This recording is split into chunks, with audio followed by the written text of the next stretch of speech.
เบายังมาเสิร์ฟของกินแล้วบัดนี้ผู้เบาน้อยผู้เบาทรงเอเด้อส่วนบอนนี้ก็เขาเจ้าเซฟฟรีเลยว่าซั่นเนาะส่วนทางนี้ก็จะมีแวนน้อยเลยว่าซั่นบอกเลยว่าเวลาเซฟฟรีโคตรเท่เลยเด้อกราบสบายดีแล้วก็สวัสดีผู้ที่รับชมวิดีโอบ่าวทองเด้อพอแต่มาฮอดหานปุ๊บก็เซฟฟรีก่อนจักบาท2บาทกับเบาเวียงไสเด้อเอาบ่เบาลายใหญ่ห่างเข้าไปข้างในเลยว่าซั่นเนาะเข้าข้างในปุ๊บอลังการงานสร้างเลยว่าซั่นเนาะบอกเลยว่าข้างในโคตรหรูเลยเด้อหรูแล้วยังบ่พอแถมน้ำดื่มของกินอีหยังต่างๆมีหลากหลายเลยว่าซั่นเนาะไปเลือกของกินกันเลยพอทะเล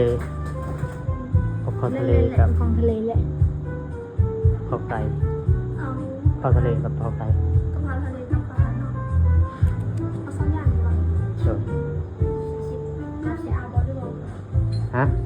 น้ำจะเอาบ่ น้ำเกา เอาน้ำเนี่ย เดี๋ยวเราลด น้ำเขียวด้วยบ่ถ้าเกิดจะเอาข้าวปั้นเลยบ่ ชาเขียว ก็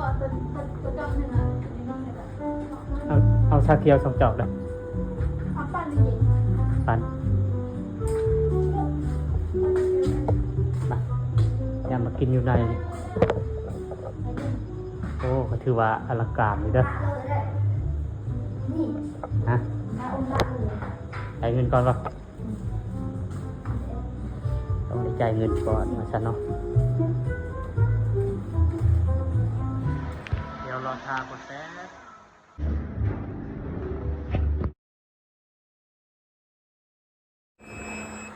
มาอีกเลย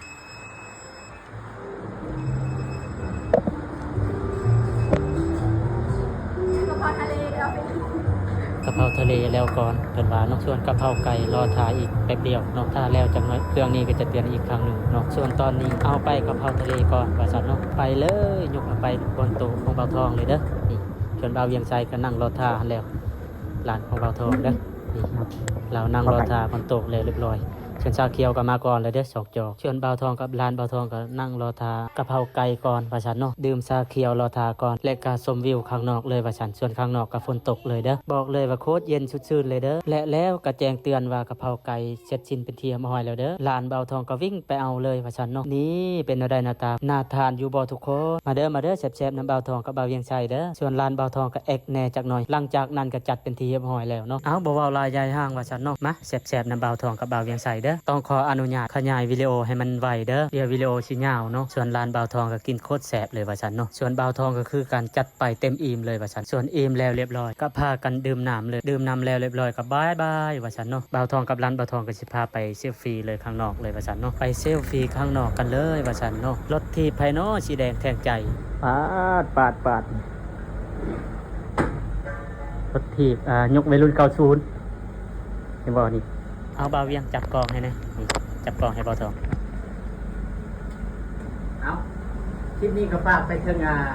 วัยรุ่นยก90เด้อนี่รถที่ของเจ้านี่เจ้าคายมาตอนใดนี่เนาะมาดัดแปลงเป็นโต๊ะนั่งเลยนี่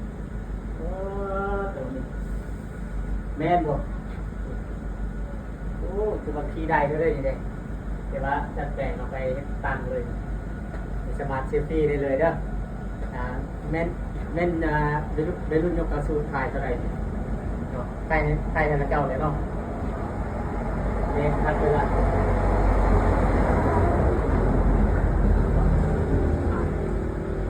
เลื่อนไปทางนี้ก็จะมีแวนเลยเนาะนี่เห็นบ่ข้างหน้าบ่ทองแวนซีฟรีเลยว่าซั่นเนาะนี่ส่วนทางนี้ก็จะมีแวนน้อยเลยเด้อนี่สมาร์ทเซลฟี่ได้2คน3คนก็ได้นี่เห็นบ่ถือว่าเท่เด้อหรือว่าจะเป็นผู้แชร์ผู้สาวผู้บ่าวผู้แคลเซลฟี่บอนนี้ก็ถือว่าชุดยอดเลยอ้าวจบคลิป